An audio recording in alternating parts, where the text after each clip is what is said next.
release technical resource, pipes, peer, and prevention, harm reduction strategies for people who use stimulant drugs. This is a community-led resource developed by Coact in partnership with Frontline AIDS, with the support of London School of Hygiene and Tropical Medicine, Public Foundation Den Soluk Nuru in Kyrgyzstan, National Institute for Healthcare and Research, and Elton John AIDS Foundation, and the Safe Inhalation Pipe Provision Project. This technical resource is drawing on the knowledge and practice of community-led responses. The guide represents a strong evidence and rationale for provision of heat-resistant stimulant pipes with comprehensive harm reduction services. So, why is this guide needed? I don't think I have to explain to this audience, but just few words. I mean, we all know that around the world, stimulant drug use is becoming more prevalent, and the number of people who use stimulants, sometimes in combination with opioids and other depressing drugs, has increased and is constantly increasing. And with more people using stimulant drugs by inhalation, there is an imperative to lower the accessibility threshold and increase the availability of harm reduction services to facilitate engagement of this diverse population and preserve their health and meet their social and care needs. So this technical guide represents a solid justification and robust evidence for distribution of stimulant pipes. It includes case studies based on scientific research and programmatic implementation with people who use stimulants. The result clearly demonstrates that such intervention can be successfully deployed to meaningfully engage people who use stimulant drugs in health and social care. I strongly recommend you to read it. I did, and it's a great resource. So, what are we going to do for the next hour and a half? We will start with 4 presentations. I will tell you the presenters in the order of their presentations. So we'll start with Matt Southwell, then Professor Magdalena Harris, then Alexei Lahov, and then the last presentation will be Pascal Tanguy. We will have some time for clarifications after each presentation. We will take 2 questions maximum for the interest of time. And then at the end, we will open the discussion for question and answers. You simply have to raise your hand and put and ask your questions. You can also use the chat, but we want to encourage an open discussion. So this is my introduction. Let's start. I have to tell you from the beginning that it's not easy to introduce each of our speakers in just few lines, as was requested, as they are all leading figures in their respective fields. But let me try. So the first presentation today is, I forgot to say one thing. Please, because we don't have time for you to introduce yourself, the participants, I would like to kindly ask you to put your names and your affiliation in the chat. So, first speaker today is Matt Southwell. His presentation is about technical lessons on pipe distribution. Matt was one of the founders of Crack Squad, a peer education group among people who use crack cocaine in UK in the 90s. He also led a team of community-led experts who researched and drafted the UNODC WHO UNAIDS technical guide on stimulants and HIV, published in 2019, the first UN paper addressing HIV and hepatitis among people who use stimulants. He also championed the interventions promoted in the UN technical guide through country training events in many, many countries that brought together country stakeholders, including the diverse community of people who use stimulants, to learn and plan together. So, Matt, you have the floor.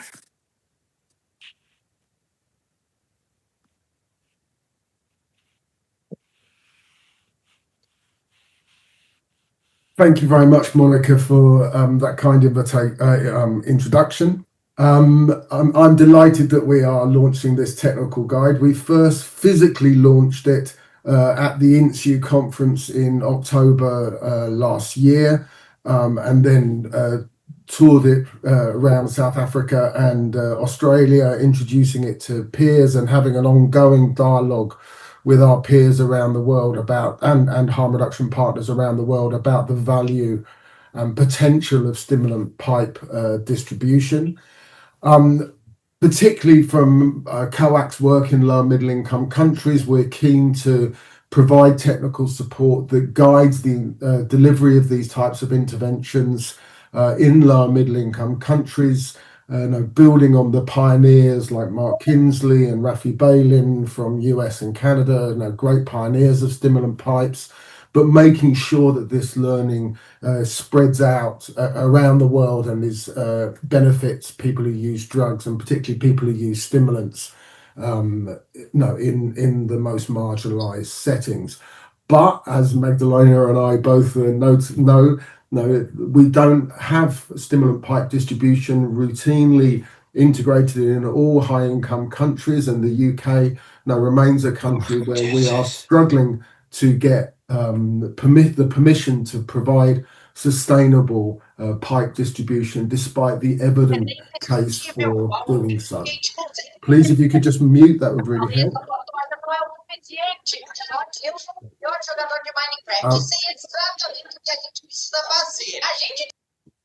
Thank you. So in terms of launching this technical guide, I want to acknowledge the key role that the Unitaid funded hepatitis C portfolio has played. We appreciate the inclusion of some work on stimulants. It wasn't part of the original Unitaid call, and we've been really appreciative of them understanding the need to also look at the issues of stimulant use and how we respond to people who use stimulants within the hepatitis C response. And particularly acknowledging our partners, Frontline AIDS, whose funding through the Innovate, Involve, Inspire, or the Hep C 3I consortium has really allowed us to both develop research and develop this guide, but also to take it out through INSU and through this webinar process. So, in terms of the technical guide, it's going to be available on Frontline AIDS website and other key partners. We're just in the process of getting our website up and running, so as soon as it's up and running, it will also be available there. And then this webinar will be shared on our YouTube channel. If there's anything that you don't want us to include, if you want to talk about things but not have them included in the recording, please let us know while you're making your interventions in the discussion, and we will edit it out so that people are consenting of being involved in the recording. So the Pipes, Peers and Prevention, thanks to Pascal for the great title, is a capturing of the evidence as we currently know it. We're presenting the technical case for distributing stimulant pipes as a harm reduction strategy, and then backing that up with three key case studies. These Magdalena talking about the wonderful work of the Safe and Electricity Provision Study, a large-scale controlled study looking at the distribution of crack pipes in the UK. Then Alexei looking at the work that's been done in Kyrgyzstan, particularly targeting the diversity of people who use stimulant drugs and reaching people through this combination of pipe distribution or pipe kit distribution and web-based work. And then Pascal documenting the wonderful work of Charisma in Indonesia, looking at how they've used stimulant pipe distribution as part of their methamphetamine based outreach towards people who use methamphetamine in Jakarta. So I think we have this really powerful resource that gathers the technical evidence, presents some key learning from a key study on stimulant pipes, and then backs it up with two low middle income country examples. So I think one of the things that we've added to the technical guide since its physical launch is a new section looking at the particular sort of cautionary tale around the use of stimulant pipes. So when Coact was working with Bridge Hope Health Organisation with Abdur Rahim Rajahi and his team in Kabul, we were undertaking a community consultation really 6 months after methamphetamine really broke through into the Afghan scene. And the guy pictured here as one of the very early peer pipe makers. It became a real industry among people who use drugs. It's one of the ways that people made money within the drug using economy. And actually, what he is producing is he's taking two empty 5 ml water ampules and then merging them together and blowing them into a methamphetamine pipe, which you can see hooked up on his cooker on the burner and also being used by the guy on the right. Now, these are very fragile pipes. But they're pretty safe. No, they're made out of water ampules. No, they've been blown. So the challenge is that they get broken quite easily. But in terms of making meth pipes available into the drug using community in a very marginalised community, it offered an affordable, accessible model.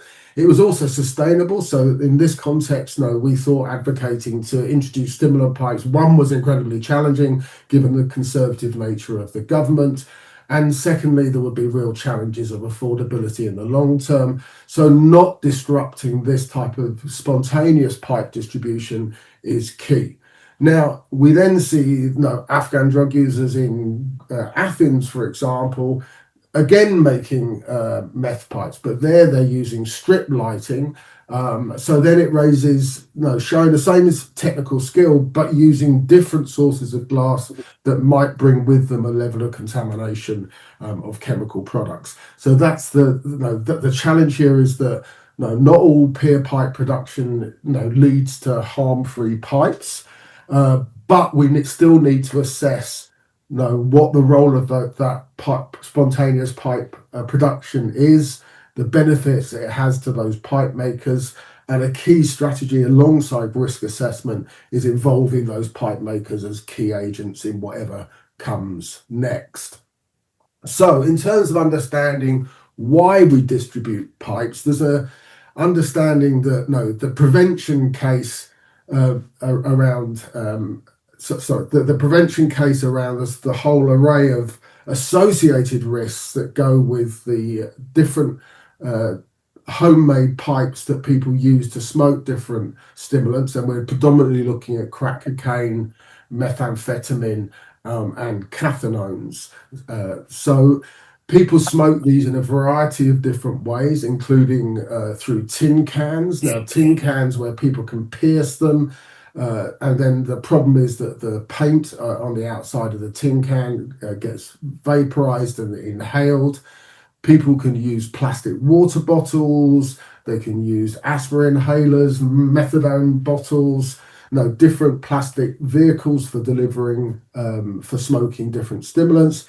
The challenge with that is that the plastic then is heating up. It then releases carcinogenic fumes, which are then being inhaled into the lungs. That can also be a problem with the straws that are being used. Either it can be plastic straws, Bic pens, casings. It can be the syringe casing. Different ways of creating mouthpieces or tubes to smoke through. And the more those get heated, the more those become soft, the more they release the carcinogenic fumes. Now, particularly with crack cocaine, there is also this pattern of using cigarette ash as a suspension agent. And that is basically done because as the crack is heated, it turns into a liquid before becoming a smoke. And if you don't have something to hold it in suspension in its liquid state, it will just drop straight into the pipe. So cigarette ash we're seeing associated with significant damage to the lungs. Of course, there's a whole combination of impacts on the lungs, but drawing cigarette ash, breathing cigarette ash directly into your lungs creates conditions like black lung or green phlegm lung, which are essentially similar to the damage faced by people working in the mining industry, leading to long-term significant coronary obstructive pulmonary disorder. Even with the glass pipes now, in many different contexts, pipes are now particularly in global north settings, you can buy different types of pipes, including those for smoking stimulants, alongside cannabis pipes in many corner shops. But these are often quite fragile. They're not made of heat-resistant glass. And they break very easily. And then the breakages in the glass can then add to the cuts in the lip, which can heighten the impact of the damage to the lips from dehydration, from heated smoke passing over the lips, and that can also compound the potential risk of transmitting hepatitis C through pipes. Now, this is a theoretical risk at the moment. We know that hepatitis C can be passed from lips to pipes. Proving onward transmission is slightly more difficult, but I think there's a clear theoretical risk if Hep C is making it onto pipes and then people have got open sores and cuts and wounds on their lips. It's a low-level risk, not the same as injecting, but there's this concept of low-level repeated risk, which is particularly an issue we've seen with paraphernalia around injecting, for example. In other contexts where there may be less commercial pipes, like Nigeria, you see people, or East Africa, you see people repurposing other glass tubes, often ones that come with a flower inside, and those are actively broken to create the pipe. So those have immediately got sharp cutting edges that can be an issue. In other contexts, particularly around methamphetamine, we see people using aluminium foil. There was an earlier culture that I definitely came from of people chasing freebase cocaine that sort of moved over to the more dominance of piping, but it is definitely possible to smoke cocaine, freebase cocaine on silver foil. And it's also used as part of the smoking processes with methamphetamine. And again, we've seen working with Charisma, Mainline, the great harm reduction NGO from the Netherlands, supporting Mainline to develop, supporting Charisma to develop specific foil targeted for people who use stimulants. So, and then in terms of understanding why we do it, I think what there is absolute agreement on is that the stimulant pipes are a critical engagement tool. We're going to hear this from Magdalena, where she tells us about the SIP study. But pipes give us a way of interacting with people. I always remember interviewing Mark Kinsley, who was one of the pioneer of crack pipe distribution in New York. And Mark was working for Yale Public Health School at the time, giving out needles and syringes in the early HIV response, when they were literally coding syringe numbers in and out to prove the value of needle and syringe programs. And he said he would walk past the crack cocaine users smoking in the same environments as the people injecting drugs. And when he started to give out pipes, he said one of the peers turned around to him and said, "Now you've noticed us." So there was a sense for that group that they were not the target of the interventions of the outreach workers, because there was nothing that created that dynamic interaction. So this is a critical engagement tool. It allows us to reach a population of people who have a whole range of complex issues, particularly those who are using in more compromised situations, where they may also not have homes, or they may be living in vulnerable situations, or living in drug using hotspots, or whatever, in more restricted circumstances. There is a clear role of stimulant pipes as a prevention tool. HCV may be a more theoretical risk, but there's clearly risks of COVID, of cold sores, of passing cold and flu viruses. Lots of reports in the SIP study of bugs going round different peer groups, and that's definitely something I've seen within drug using scenes as well, where a group of people can be using drugs in the same room together. One person has a flu virus, and by the end of the week everybody has the flu virus. I think the other key role that stimulant pipes play is as a switch intervention, or what's technically known as a route transition intervention, which is, particularly was developed in the 1990s, particularly by Mainline and also the Healthy Options team that I work for in the UK, looking at the opportunities of reinforcing transitions away from injecting that particularly takes place in times of high quality drugs and lower price.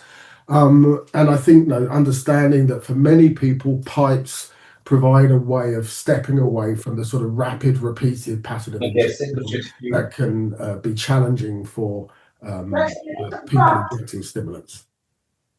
So Alexei will talk to us about the potential to use stimulant pipes as a way of drawing people into test and treat programs, Hep C most obviously, but also pipes can be used to engage people who might also be at sexual risk of HIV.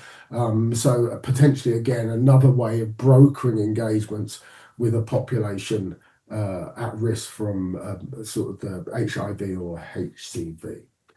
I think we need to understand the challenges that we face around the criminalisation of drug use paraphernalia. We've seen this sort of understanding by the world that we need to make injecting equipment more available and to change our laws to allow that to happen. But sadly, that's not something that's happened with stimulant pipes.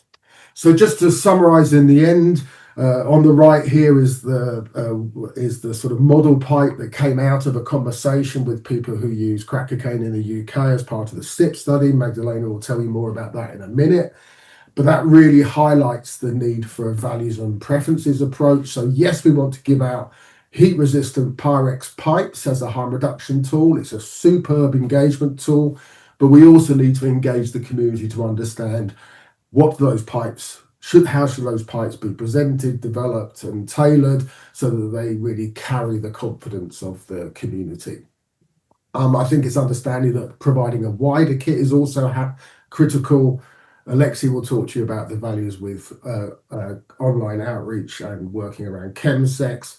I think the key names I've mentioned to you are Mark Kinsley, Rafi Bailin, the work that Coact and others have done really highlights the pivotal role that drug user organisations have played. We need to research this more in low and middle income countries, but I'm really delighted that Magdalena will tell us about some of the earliest research on this work that's taken place in the UK.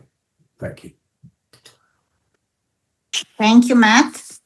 So we have a little bit of time to, if you need to ask any questions of clarification, please raise your hand. I want to remind everyone else to keep their devices on mute because we had some interference from other participants, so please don't disturb. Keep your device on mute when you are not asking a question, and also to kindly remind all the speakers to stick to 10 minutes. So, any questions for Matt? Please raise your hand.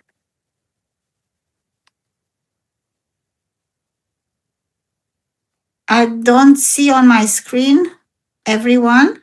Siv is asking to speak. Please. Yeah. Hi, everyone. My hand is raised.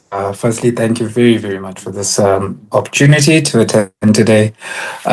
Just a very quick consideration from me, Matt, in terms of everything you've just listed now. One of the key things that always sticks out to me is practical rollout in the face of governments and the specific frameworks that each country has. So I'm just wondering if you or anyone on the panel today has a bit of advice on what each different organization in its various environment could do to get governments to maybe just sign up a little bit, particularly in those more conservative areas.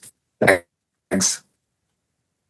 Yeah, thanks, Siva. I think this is the big challenge of the moment, which is how do we get governments to start to adopt this work? I think for some reason, stimulant pipe seems to provoke much more sort of sense of, this is about promoting drug taking than needles and syringes. I think we need to make the academic case, and I think we need to also think about if that's not enough, what do we have to do next? But let's leave that for the conversation rather than me to try and talk about it now. Any other questions? I apologize. I see on my screen only the speaker and myself. You've got Nathan is looking to speak. Please, Nathan. It's just a very quick question. You mentioned about the risks of using cigarette ash to prevent the liquid crack falling into the pipe. A lot of people that I work, they tend to use like metal scourers that people use for the dishes. What would you recommend would be the safest sort of suspension agent?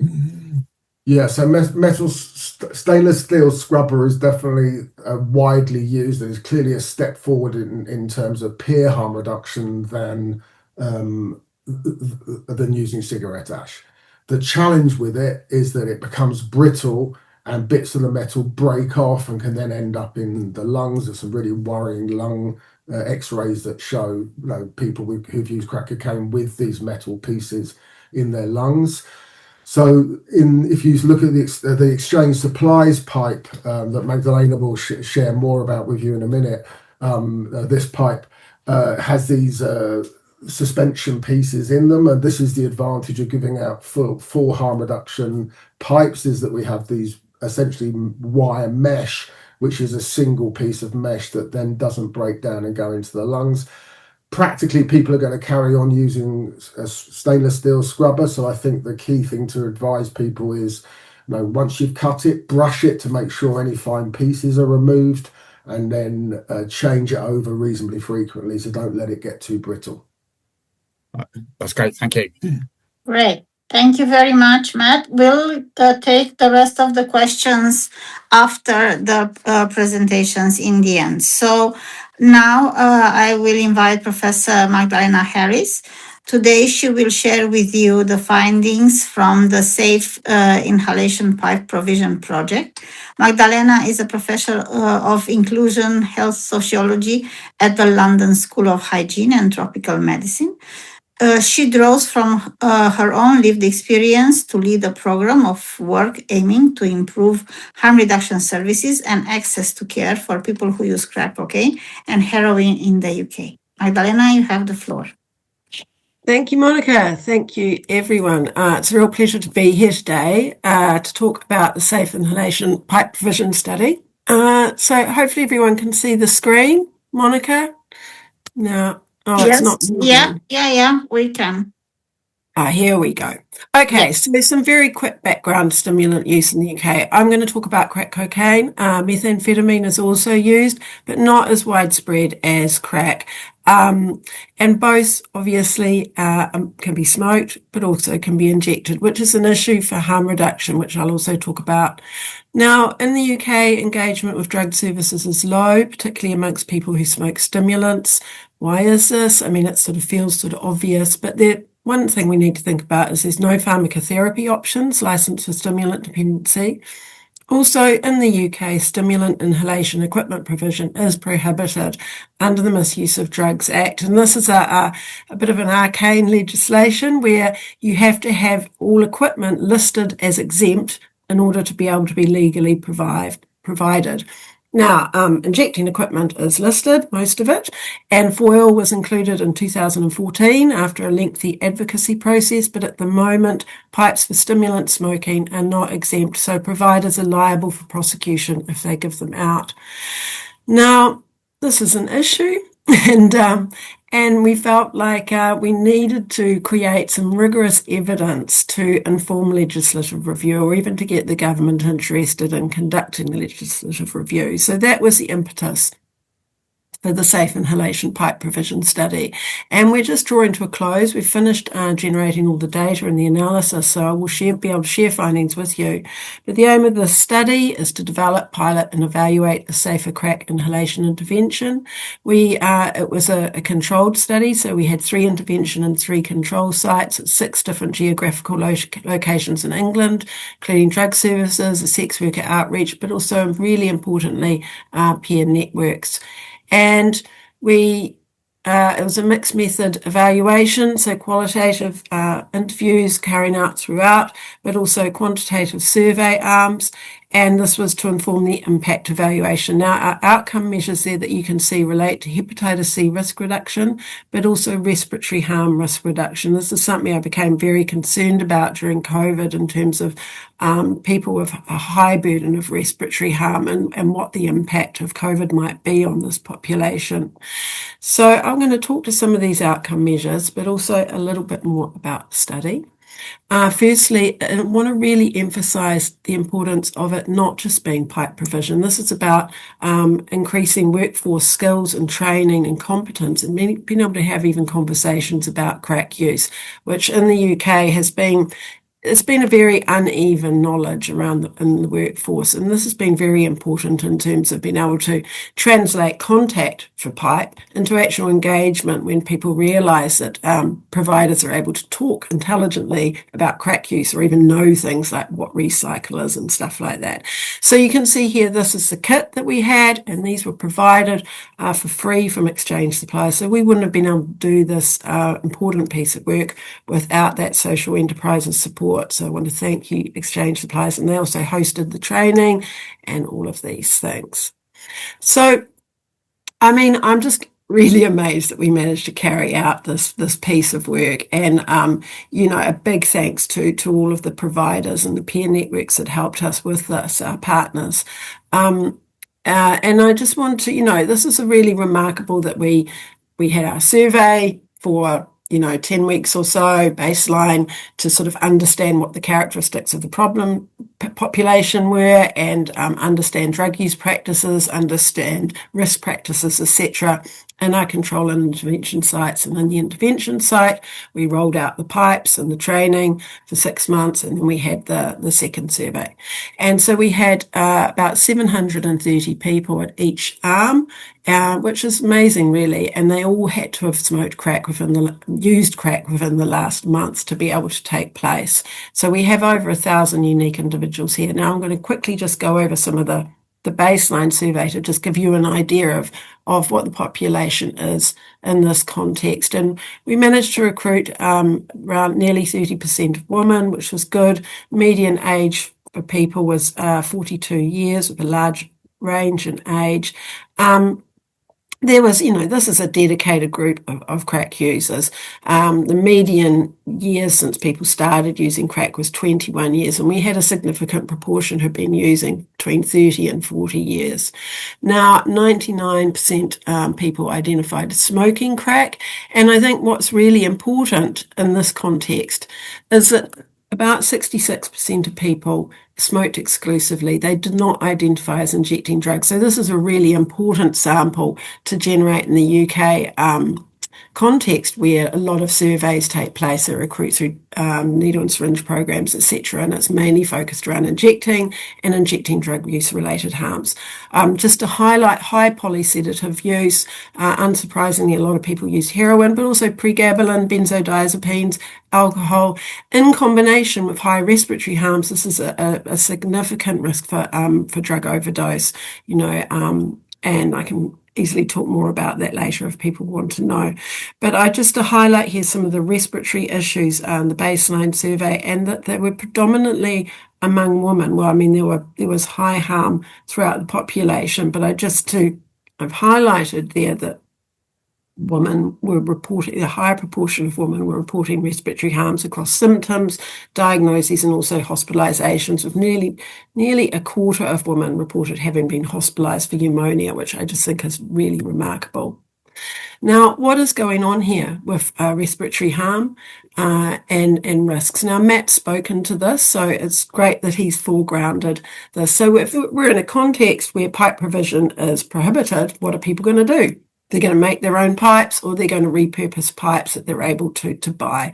Now, as I said, Matt's gone over some of these issues. I just do highlight a really visceral example of risk here is this quote in terms of using inhalers, where this participant said, scraping the pipe with a knife. So he's talking about scraping out the recycle, which is the crack residue which collects inside a pipe and is of high value to users because it's really potent. It's good to use, especially when you've run out. So people will scrape it out potentially with a metal object, and then that's going to collect bits of the plastic with it. And he said, scrape it with a knife. Where they scraped it so hard, there are blue curly bits from the inhaler plastic in. You can smell it when they burn it. It's just like smoking plastic. Metal cannabis pipes you might think are a better option, and they're quite common in use amongst people who use crack in the UK, but they get really hot, really, really hot. And what people are doing, people talk about experiencing burnt lips and burnt tongue, but what they're not really realising, or what they potentially can't feel because of the numbing effect, is the burns to their lungs, the burns to their esophagus as they're breathing in that very hot air. Matt talked about the issues with ash, and also it was really great that somebody raised in the chat the issue of stainless steel scrubbers. So the problem, and they're used a lot in the UK. Problem is they fragment really quickly. So, and here people were talking about this, you get tiny little bits of metal in your mouth, etc. And I've seen lung x-rays where apparently you can see the little bits of metal that have sort of coagulated in the lung. Now, what are the implications for health harms? If you don't have many pipes, then you're going to be more likely to share pipes. This is a viral transmission risk. There's a quote here where people talk about cold sores, oral herpes simplex virus being passed around through sharing pipes. But I want to highlight also that in terms of people experiencing respiratory harms, that this can then lead to a transition to injecting, which actually feels like a pragmatic harm reduction strategy if you are, as this participant talks about, coughing up blood. So, the quote at the bottom is that a lot of people I knew to do this transition to injecting. They got to the point they're like, I don't want to cough up blood again, so I'm just going to speedball instead. Now, in terms of the actual intervention, we distributed over 5,000 pipes, or our providers and peers did, and we've got a sort of idea of who received those through monitoring forms through the services. Now, this is we had over 3,000 monitoring forms collected, and so these were given out with each SIP kit, or they were generated with each SIP kit. And importantly, we asked in the monitoring form if it was the first time somebody had ever visited any drug treatment service. Now, 182 people said yes, and 160 said that SIP was the reason for their first contact. Now, this is a high bar. This is asking if anyone's ever been to a drug treatment service ever in their lives. And so it's quite remarkable that we managed to that we had new people walking through the door and walking through for a pipe. Now, this is really the tip of the iceberg, because it doesn't count people who haven't been to a service for 10 years or haven't been to that particular service. And what we heard from service providers, and indeed that number was a lot higher. And so you can see this quote here. He's saying, since the study, last 10 plus weeks, 12 weeks, we've had so many new sign-ups who've never been in treatment, etc. And then later on he says, I think we've touched about 300 new sign-ups of people that we never get to engage in services before. Now, their monitoring data said 47 new contacts, because it was a very high bar in terms of the question being asked. Now, so that's in relation to services, but what was really wonderful was working with peers and working with Matt on this study, who was amazing in terms of reaching peers in Bristol. And we also had peers operating in Birmingham and in Nottingham. And we did an analysis of the people who recruited through peers versus people who recruited through drug treatment services. And we found that the peers were able to recruit like a more marginalised population who had higher unmet health needs. Are more likely to smoke crack daily, more likely to be vulnerably, unstably housed, less likely to be in touch with drug treatment services, and more likely to have unmet mental health needs. But also, there are other people who don't want to be in touch with services because they may be professionals and have other reasons not to disclose. And peers also have privileged access to this group of people, as you can see in this quote here from somebody who talks about dressing well, having children, not wanting people to know, and framing himself as a secret smoker. Now, I'm rushing through this because I'm aware I'm already over time, so I'm very sorry. But what I want to say is that this study has been remarkably successful, not necessarily in terms of informing legislative review, although we have been hoping that that would happen, and it just might be a bit of a slow burn. But there definitely is awareness of this study with the Home Office and in government. So, we will see. But we've had very positive outcome measures. Our outcomes were around reducing sharing, reducing injecting, reducing homemade pipe use, and reducing use of ash in terms of these being risk practices in terms of respiratory health, but also hepatitis C transmission. I mean, if you think about injecting, that's an obvious hepatitis C transmission route. And we found that in the intervention sites compared to the control sites that we've received positive outcomes in all of these things. SIP was successful. The qualitative findings have shown that it's increased contact to services and that the workforce training has actually helped increase engagement. These quotes here from a focus group, people were talking about how it's educated them. They're saying, that's the word that they use. It says it's open. Maria here in this group says it's opened our eyes a whole lot of things we didn't know, Hep C and stuff like that we didn't associate with crack pipes.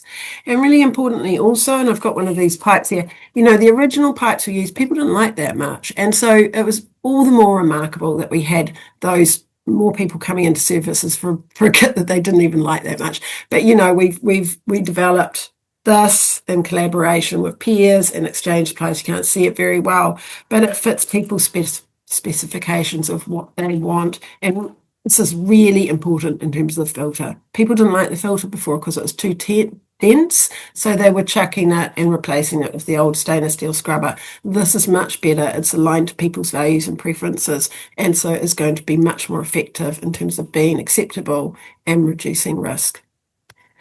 Now, I'm over time, so I'm going to stop.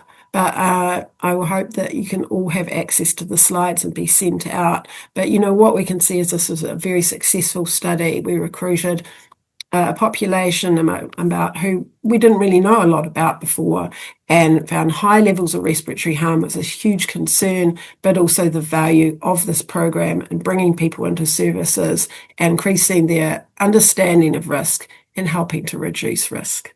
Thank you.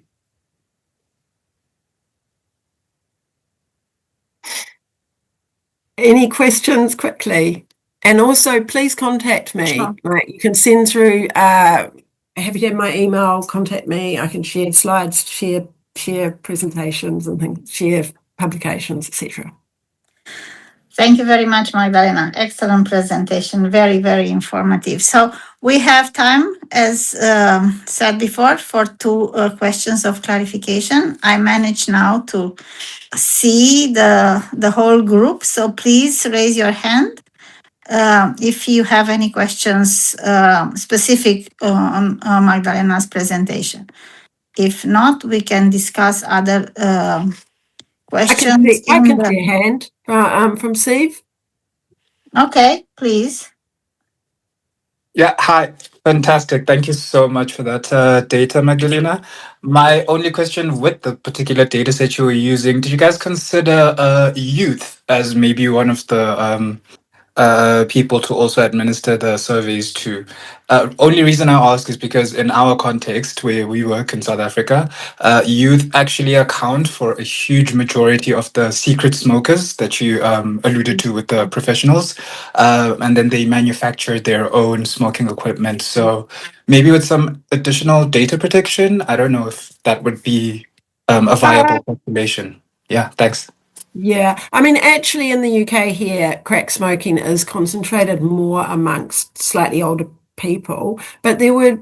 I mean, yes, we did have over 18 as a restriction, just in terms of ethics. Apart from that, there was no restrictions in terms of that if people were able to, I think about youth in terms of early 20s. I guess it shows my age, but I actually think we've probably got a slightly different population than in South Africa. So yeah.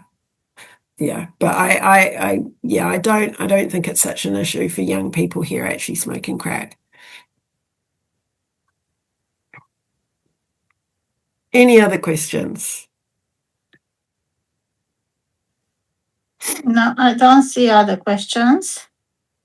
Thank you all very much. I really appreciate the the expressions of appreciation, and feel free to contact me. I'm happy to send through more information. Thank you very much, Magdalena.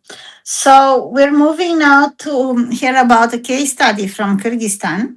Alexei Lahov will present this case. Alexei has been working in different Russian and European NGOs in the field of HIV, viral hepatitis prevention among people who use drugs. He used to work as a development director of the largest harm reduction program, Humanitarian Action, in St. Petersburg, as well as the general manager of harm reduction NGO coalition outreach in Tallinn, Estonia. And he was consultant for WHO, Europe, UNAIDS, UNODC, HIV Legal Network, and Coact. He also participated in several research for peer review journals on new psychoactive substances and online harm reduction. And he authored the outreach manual for a web outreach manual for UNODC in Eastern Europe. From March 2024 to January 2026, Alexei was the executive director of Euro Input. So Alexei, you have the floor. Yes, thank you very much, dear Monica, for this introduction, and thank you very much, dear colleagues, for inviting me to this webinar and work that was done by Kyrgyz colleagues. So just a short disclaimer that I was not involved in the delivery of these harm reduction kits myself. I was just doing the assessment of this work, and also I was providing trainings for our Kyrgyz peers. But the bulk of this work has been done by them, and so I would like to start by thanking them for this.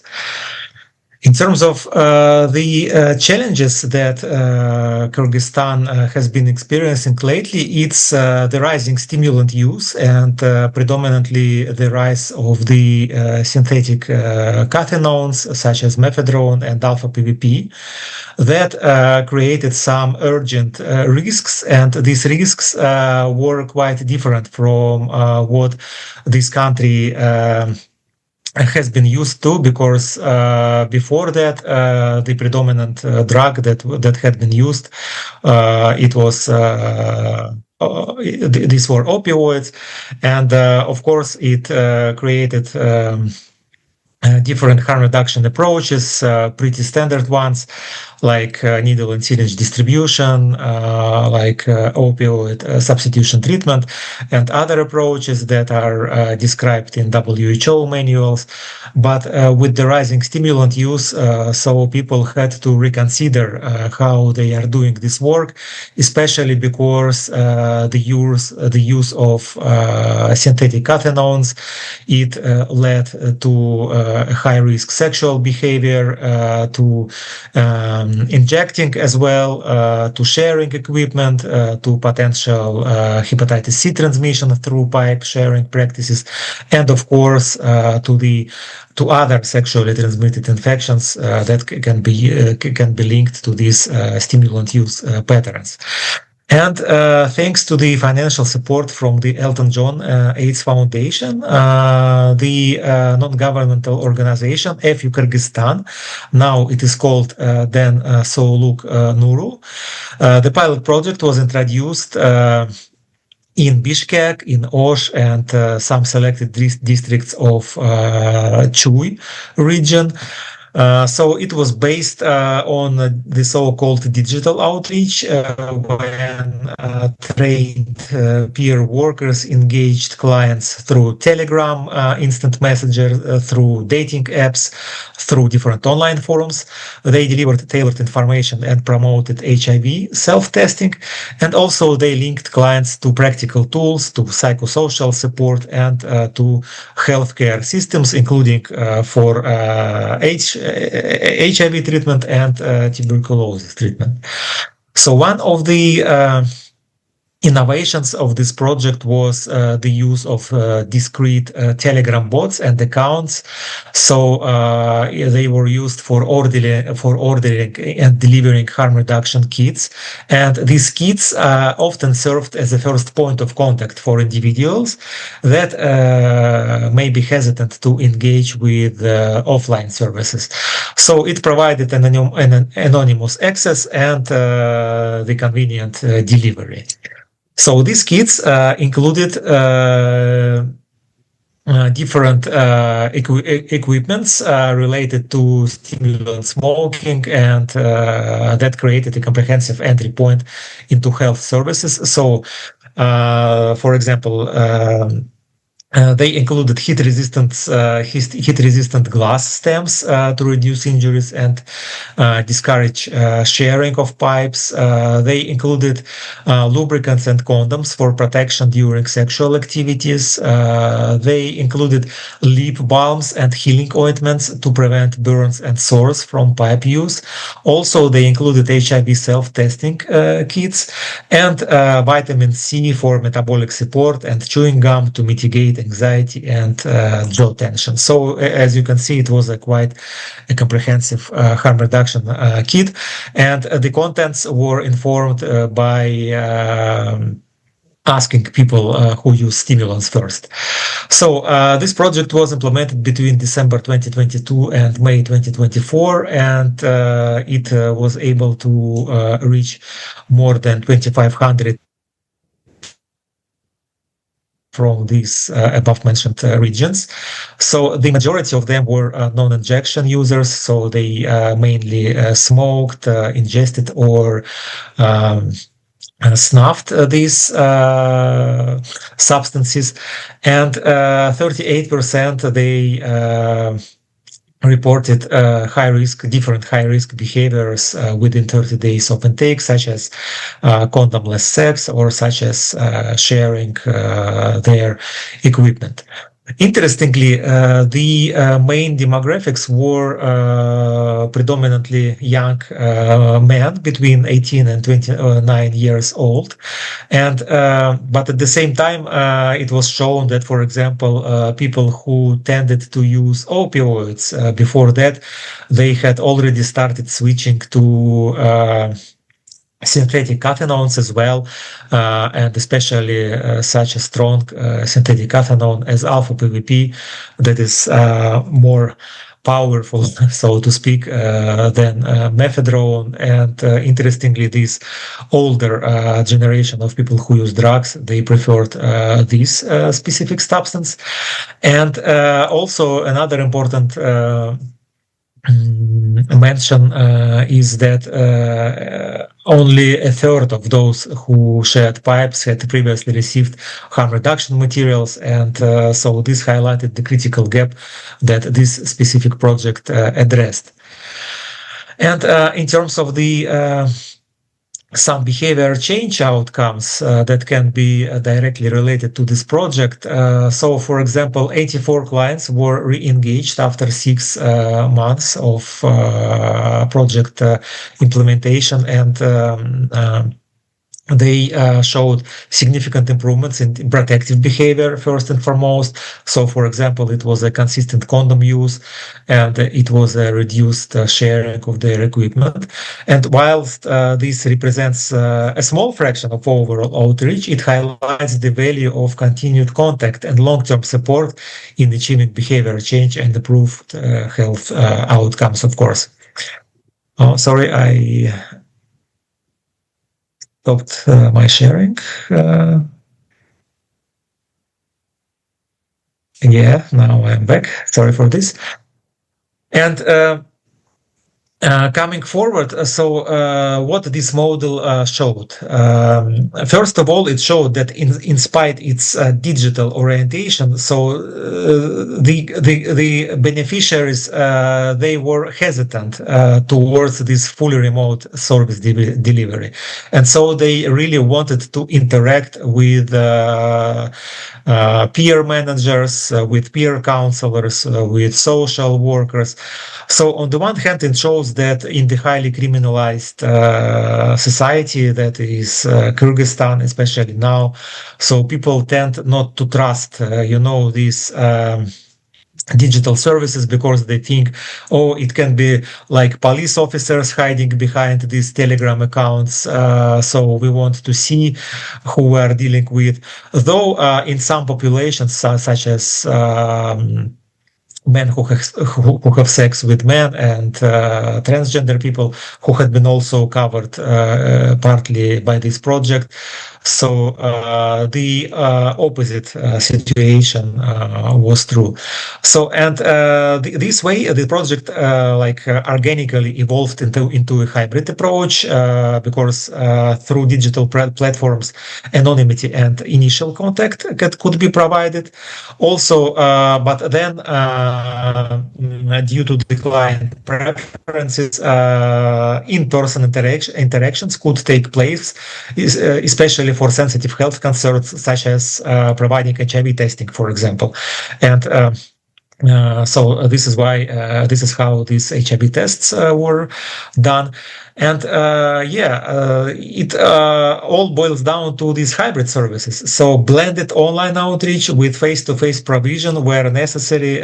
Probably this is the way that this project could be continued in Kyrgyzstan, but also not only in Kyrgyzstan, but also in other countries of the Eastern Europe and Central Asia region. And in fact, this is what we've been seeing lately. So people still want to have some focal points. They still want to have these in-person conversations. They still tend to distrust the digital-only approach because they are afraid that it could be tied to some law enforcement agencies, because they are afraid that their sensitive information can be gathered and shared. So this is, and it shows the way forward for the criminalized countries such as Kyrgyzstan, such as Russia, such as Georgia, that is happening lately, and Kazakhstan. Probably you may be heard about the LGBTI propaganda law that had been adopted lately. So we have a lot of challenges ahead, but at least we also have some answers. I think that's it from me for now. And just a brief mention of the key success factors. Of course, it was peer leadership, it was stakeholder collaboration, and it was a culturally adapted approach. And I think it's actually relevant to all the countries that are represented on this webinar today. So thank you very much. Thank you very much, Alexei. Thank you. This is an excellent representation of, excellent point from what we are trying to say today, and a very good example from Kazakhstan. A lot of work there. Thank you so much. So we have time for 2 questions of clarification for Alexei. If anyone raised their hands.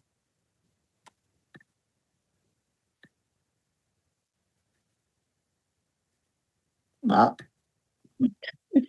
I don't see on my screen, but if I had a question, Monica, actually. So please. Alexei, a really interesting example from Kyrgyzstan. You were talking about particularly reaching younger men who often we don't see in services.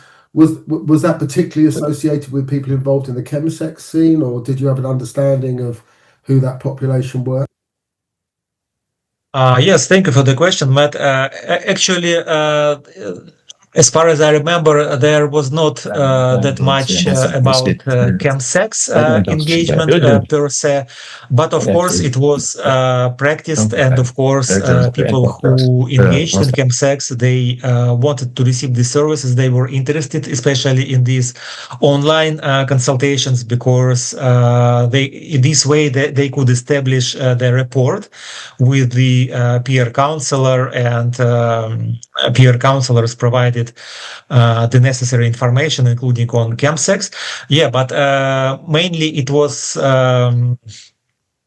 people who used stimulants and who were not engaged in chemsex, though again, it was really important to involve younger generations, because actually what we have seen in the region is that younger people, they tend to use these synthetic cathinones, but then the older generation, it also,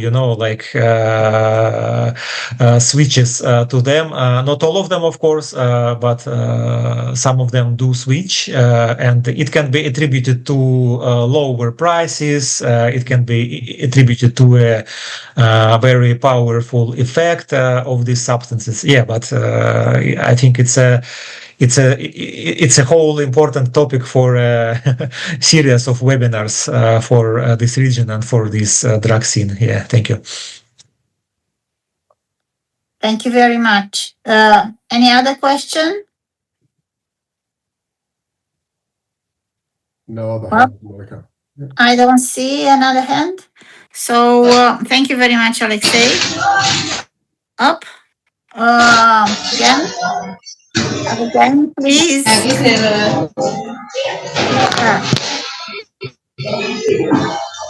you. There is someone named Kelvin. So Can we mute? Okay. Gosh. Okay. Please.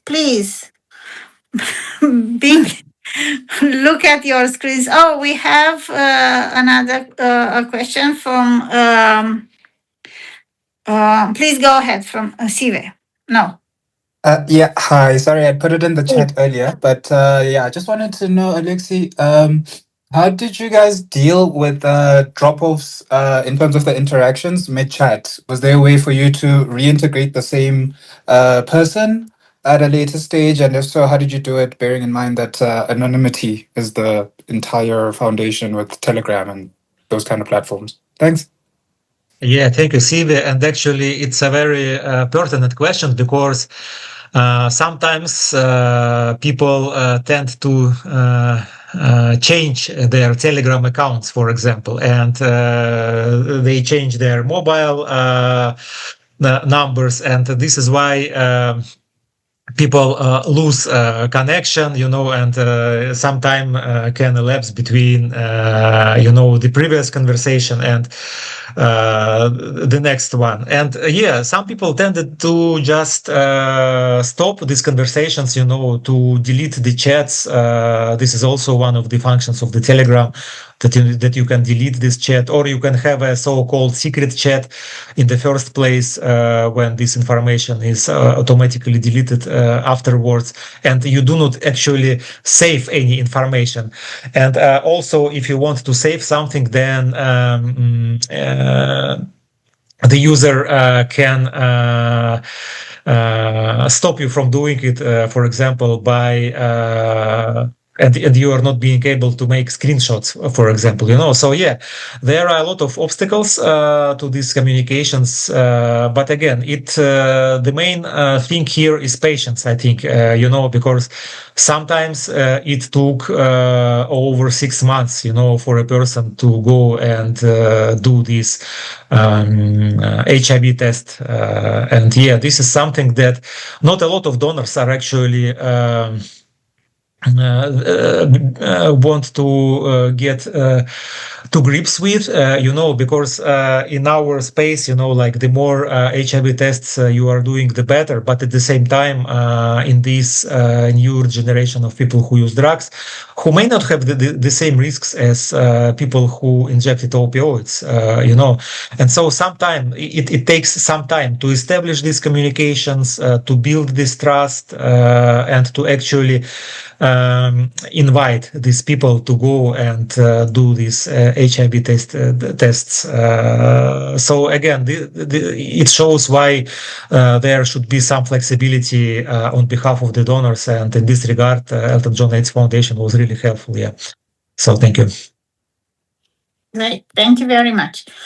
So we'll move to the last presentation. It's again a case study from Indonesia this time about the distribution of safe smoking equipment among people who use methamphetamine.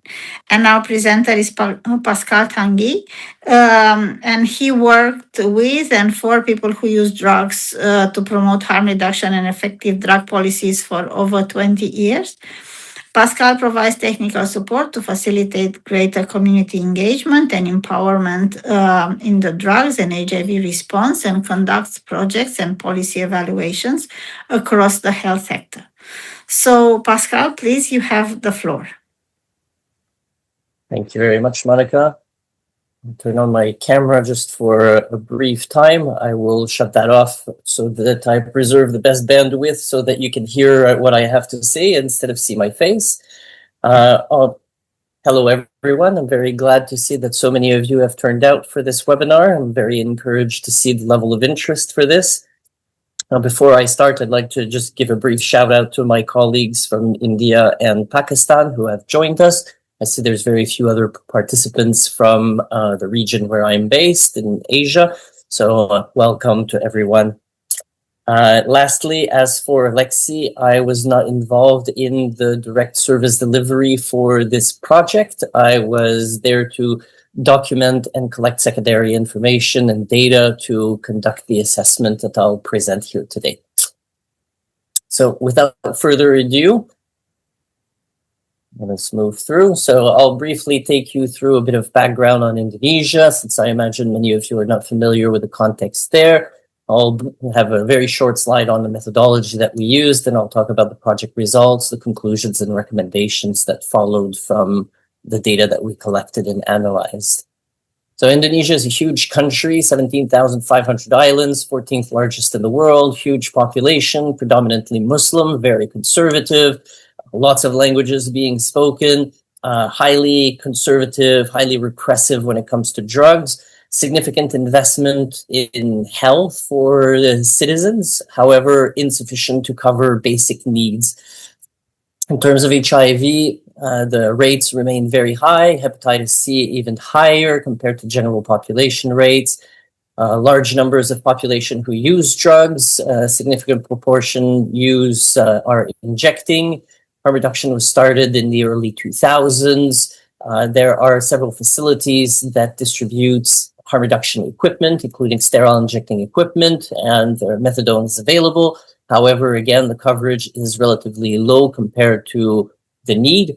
There is a significant population who use stimulant drugs. It is the drug of choice in Southeast Asia, including in Indonesia. However, there is very limited epidemiological data that's available due to the criminalized nature of drug use. For our data collection, we relied on desk review, a review of epidemiological data and key publications. We conducted key informant interviews with Charisma representatives, as well as exchanges with Mainline, since they were the donor that supported the funding of the project. And here in the pictures, you can see the type of pipes that people use in Southeast Asia for smoking methamphetamines. So the project that Charisma implemented was designed to reach people who use amphetamine, to provide them with information and skills to reduce harms associated with their drug use, and provide facilitated pathways to access health services to improve their overall quality of life. The project ran for a total of 5 years and mobilized 11 paid staff and 17 voluntary peer outreach workers. The funding was provided by Mainline, as I have said. They received an estimated around 200,000 euros over the 5 years to implement this project. At the beginning and throughout the project, they conducted several needs assessments, first to establish baselines, then to select the targeted regions or areas where they were going to deliver their services, that eventually covered 25 districts in and around Jakarta, the capital city. The project started in 2015 and wrapped up in 2020, and over that period, close to 5,500 people who use methamphetamines were frequently reached by project workers. Some were reached up to 16 times per month to provide them with the tools and education that they needed.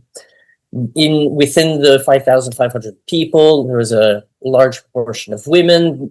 Deliberate efforts were made to reach out to women, to reach out to men who have sex with men, and to female sex workers, as well as transgender women.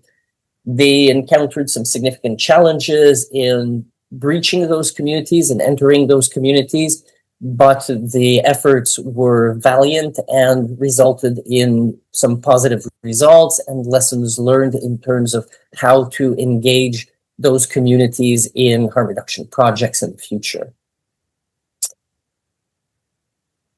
The intervention was peer-led, so people who used methamphetamines were mobilized throughout the project planning and implementation phase. So peer outreach workers were the frontline service delivery individuals who carried out most of the activities. There was regular engagement with beneficiaries to assess their needs and tailor responses to ensure that the services and the commodities that were distributed met their needs and were going to be used effectively. And the project also led to the establishment of an informal network of people who use methamphetamines in Indonesia. There are national drug user networks. I believe there are 3 drug user networks plus 1 national network of cannabis users. But there was no specific network for stimulant drug users.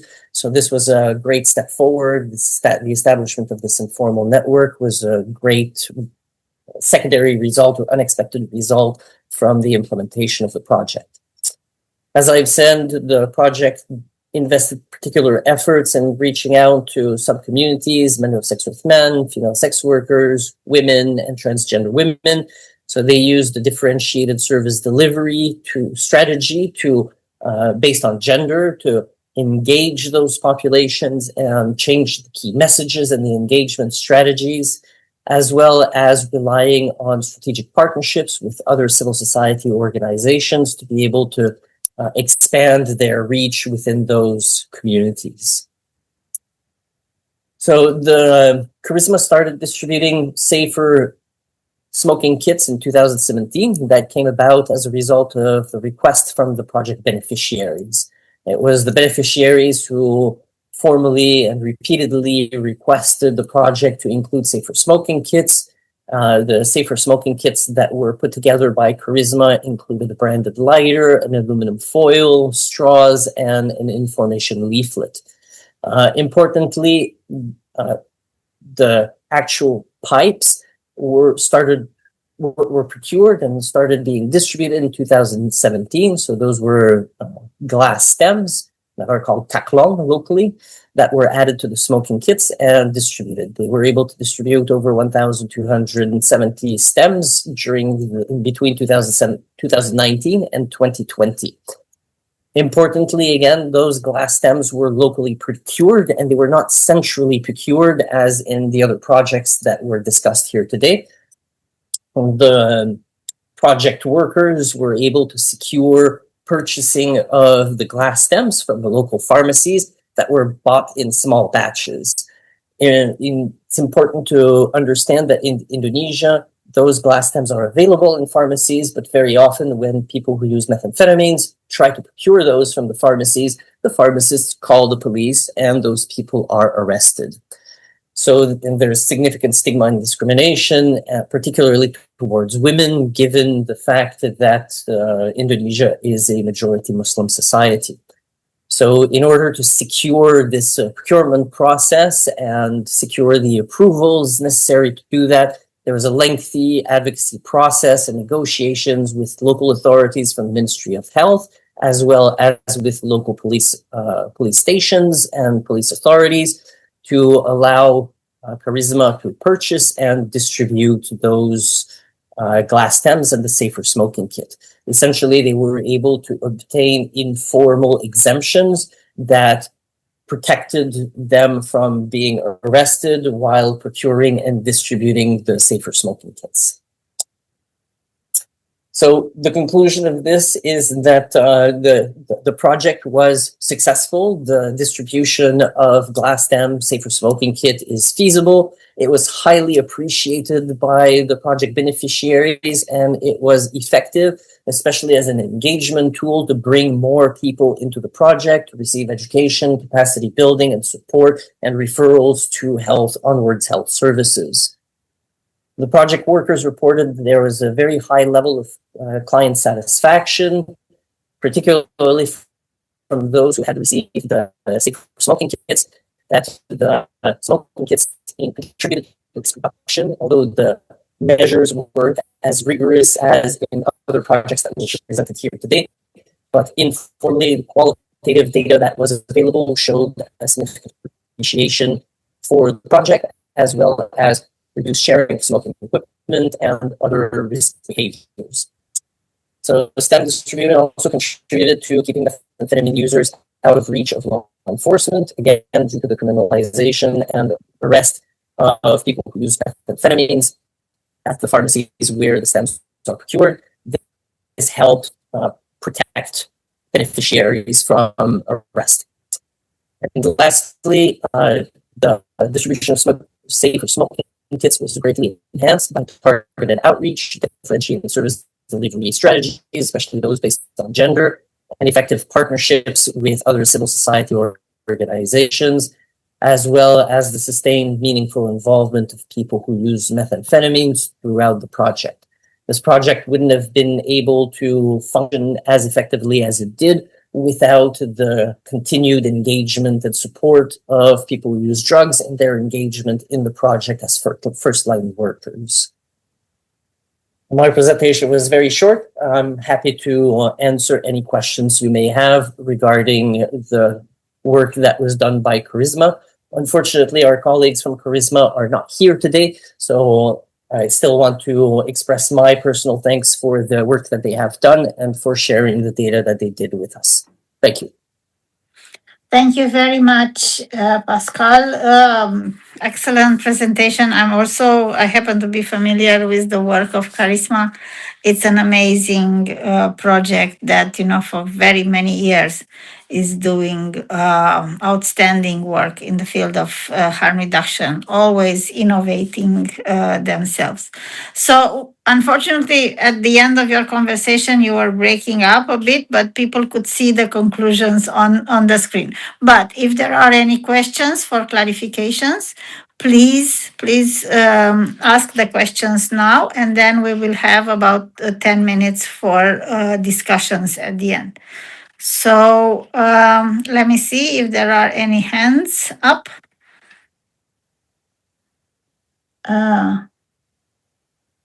I can't see on my screen. Matt, can you see anyone? I can't see anyone, but maybe I could ask a question, because again, this is a project that we've spent a lot of time championing through the UNODC training, because they're doing such pioneering work on the ground. How did they navigate the problems with the police, Pascal, given the sort of highly criminalized environment, and managed to be having peer workers out doing this work in such a challenging setting? So peer outreach is well established as a mechanism for service delivery for harm reduction projects in Indonesia. That's the regular model that's been used since the beginning of harm reduction implementation in 2003. The discussions to secure the informal exemption from the police and from the Ministry of Health, Charisma started with their work by engaging with the local health committees, and then at the national level with the Central Ministry of Health.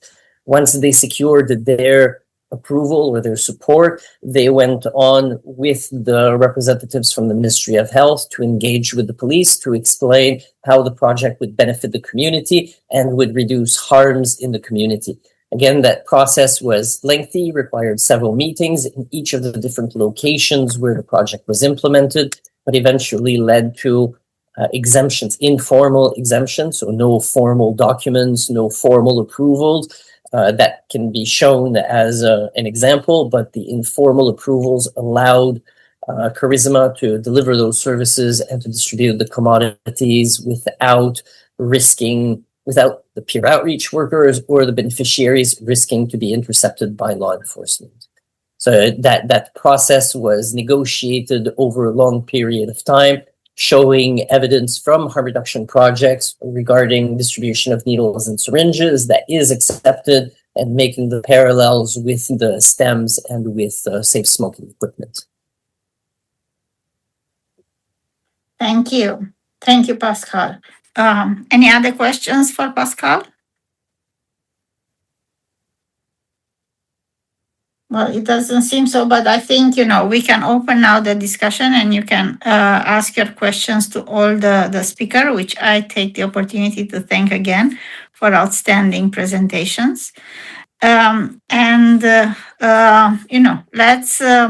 see what other questions do you have. I see Nathan, who put his hands up. So please, Nathan. There's all the evidence suggests that safer inhalation provision does reduce some of the risks, particularly around bloodborne viruses and probably sexual health, and around the sort of risks around respiratory conditions. I suppose the elephant in the room is, unfortunately, this is not licensed in the UK at the moment. So I'm wondering if anyone on the panel could sort of suggest ways that we can sort of improve engagement with stimulant users where we don't have this provision, so that we can still deliver those harm reduction messages without necessarily distributing the pipes. I'll speak to that, Nathan. That's a really great question. And actually, it's something I'm trying to think about, because now I need to come up with some future grants, and I really want to build on the SIP study because there's such high levels of unmet need, mental health need, all sorts of things amongst this population. Also, I'm hoping we will achieve some sort of legislative change.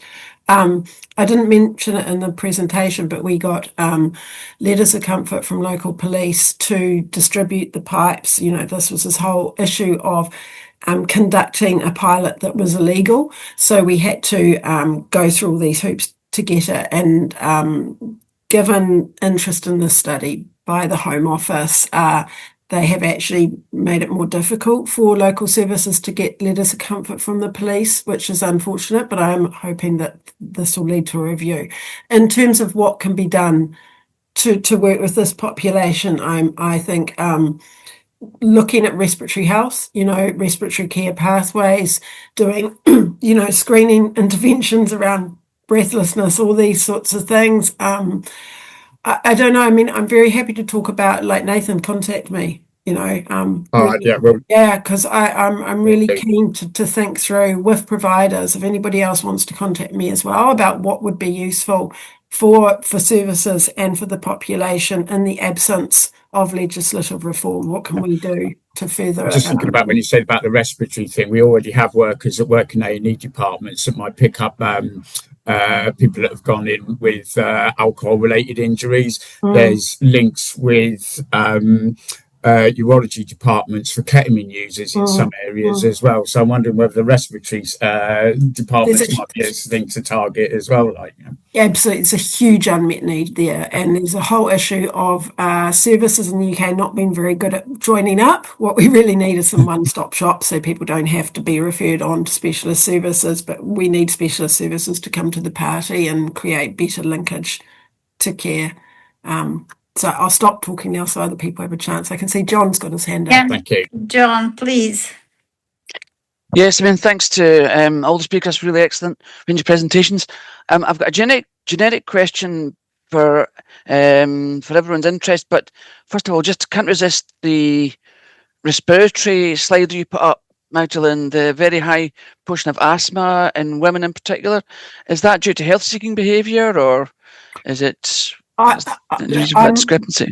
I'm really interested in this, and I don't think it is just health-seeking behaviour, actually, because what we're seeing higher levels of self-reported respiratory symptoms amongst women, but also diagnoses, but also hospitalisations, and a lot of hospitalisations amongst this population are unplanned, and people don't want to go to hospital. I think it's actually a really good indicator of there is a difference happening. A quarter of women being reported hospitalized for pneumonia is higher across the board, and this is something we're really interested in understanding and working out what is going on here. There may be physical issues in terms of lower lung capacity, potentially higher risk, potentially more crack use. Some of these women may have access to higher levels of disposable income, but I'm very keen to continue the conversation. Anyone wants to get in touch with me about thoughts about, and particularly how we cater for women, how we create tailored interventions and all of those sorts of things. So I think there's just as many barriers, if not more, to women seeking care, particularly if they've got children, actually. So I don't think it's down to that. Right. Okay, that's really useful. Thanks, Magdalena. I've another very quick query, just if I can. There's obviously most presentations have concentrated on stimulant use and cocaine, and that's where the emphasis has been. But is there any equivalent encouragement to use the harm prevention benefits of inhalation for opiate use? And is this just not that? I quickly speak to that too. What we saw in the SIP study is people transitioned from injecting heroin also to smoking heroin on the pipes. I think actually probably the first pipes with the denser filter are particularly good for smoking heroin. People also said they started smoking spice on them, all sorts of things. We do have foil in this country, which has been, which actually took a long time to get through to be able to be prohibited, which is just ridiculous. But smoking heroin on the pipes is more efficient than foil, particularly if you're outdoors, all of these sorts of things. So I think people were actually finding that they could smoke heroin on the pipes themselves as well, which helped to encourage route transitions away from injecting. And I was just thinking that, Jim, I don't know if you're still with us, but given Smokeworks has been distributing pipes in the US for both stimulants and for opiates, is there a comment that you want to share just about your work? And also I want to say big up to you and Leah for both being here from the US at this ungodly hour at your end.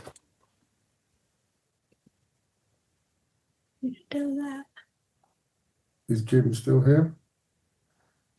Matt, thank you. It is so early. I had to make sure I heard you right. I appreciate everyone's time here so much. I'm glad to hear, Magdalena, that you had some opportunity to meet folks who are both engaging in smoking for stimulants and opioids. We've seen the shift here too.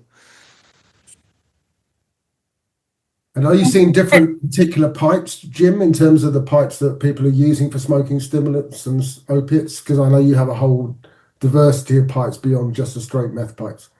We do. We have the hammer pipe that was made available around 2018 from the People's Harm Reduction Alliance. That was modeled after an opium pipe. It was really good for tar, which is its first application, which of course we've seen a little bit less of every day since then.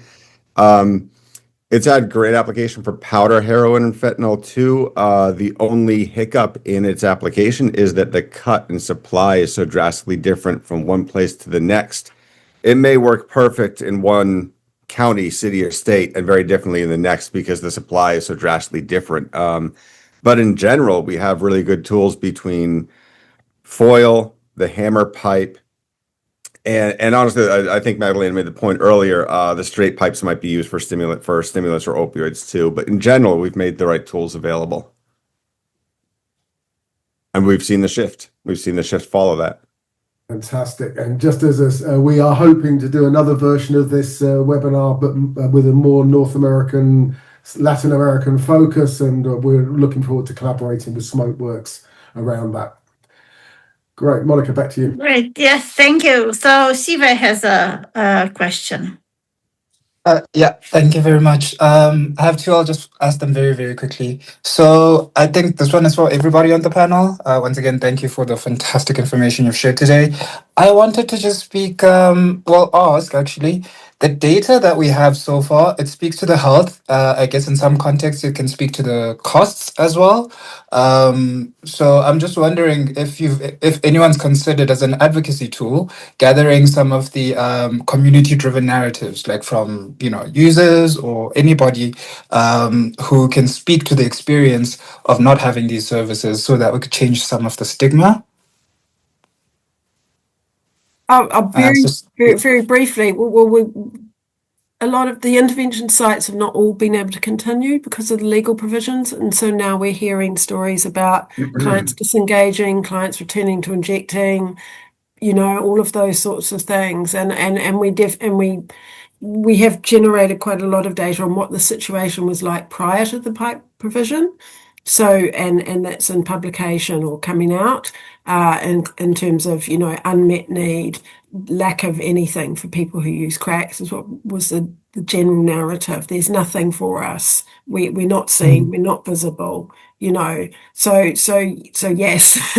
And I think it is an important advocacy tool, but it hasn't been enough in this context. We have to fight this Daily Mail issue of, pipes are going to encourage drug use, which we know is not the case. Yeah, that's actually exactly why I asked, because some of the biggest barriers, I think, even before we get to governments or other stakeholders, it's just identifying people in the community who can say, well, guys, harm reduction is an actual viable method. And so also to the as a charisma team in Indonesia, I think you guys are freedom fighters for just, braving it and going via that route. But anyway, thank you very much for that. My last question, very briefly, and this one is for Alexi. I'm particularly, I love online outreach.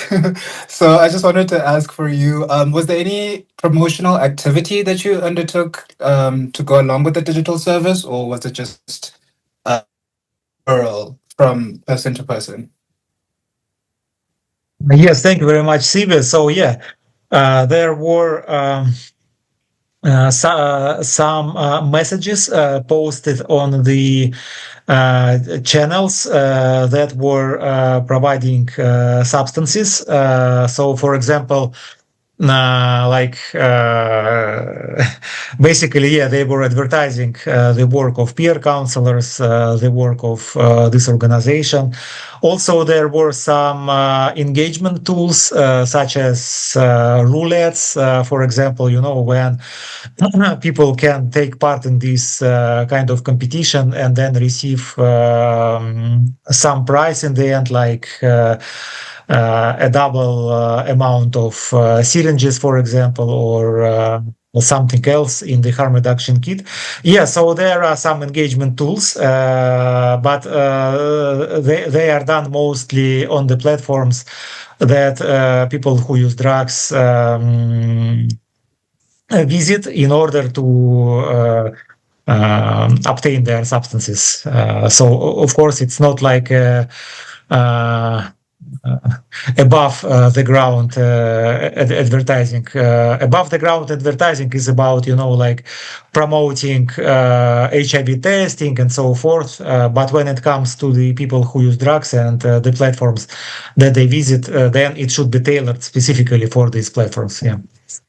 Okay, so there were already existing platforms specifically for drug use, not that you had to create your own demand creation. It could be done in both ways, actually. So you could create your own channel, for example, or your own bot and gather people there. Or you could utilize the already existing platforms. But in this case, it would be advisable to get in touch with the administrators of these platforms beforehand, in order not to be banned. Yeah. So I just want to make a quick comment before we come to a close. I just wanted to thank Monica as the chair of this event. Now, Monica has been a really unswerving advocate for stimulants during her time at the UNODC HIV team. We've all been watching the catastrophe that's been going on at the UN, given the US withdrawal and other withdrawals of funding. And Monica, we look forward to seeing what you do next, but we really appreciate all you've done for people who use stimulants over all your time at the UNODC HIV team. Thank you very much. Actually, it was a great pleasure to work with you and all the colleagues to develop the stimulants initiative. So I guess we're approaching the end of this webinar. There was a question before about how we can convince the governments to produce useful legislation and support these initiatives. I put in the chat two of these international agreements that might help is the 2021 political declaration in support for the global AIDS strategy, which specifically mentioned harm reduction and doesn't restrict the harm reduction to the injecting drug use. So I think this is one tool. that the governments can be reminded of. And then there is a resolution that was passed last year in the Commission of Narcotic Drugs. It's not specifically on HIV and hepatitis prevention among people who use stimulant drugs, but it's talking. It's more looking about maintenance treatment for people who use amphetamines and methamphetamines, but it has a paragraph on HIV and hepatitis prevention that can also be useful in showing the governments that they sign some agreements and maybe they can remember about those. The question about securing the funding is crucial these days. Advocating for domestic funding for these interventions, it's imperative right now. As we all know, the international funding is sharply decreasing. But it's always useful to document this thoroughly and put them in the Global Fund applications from your countries, because there is still some money in the Global Fund, we hope.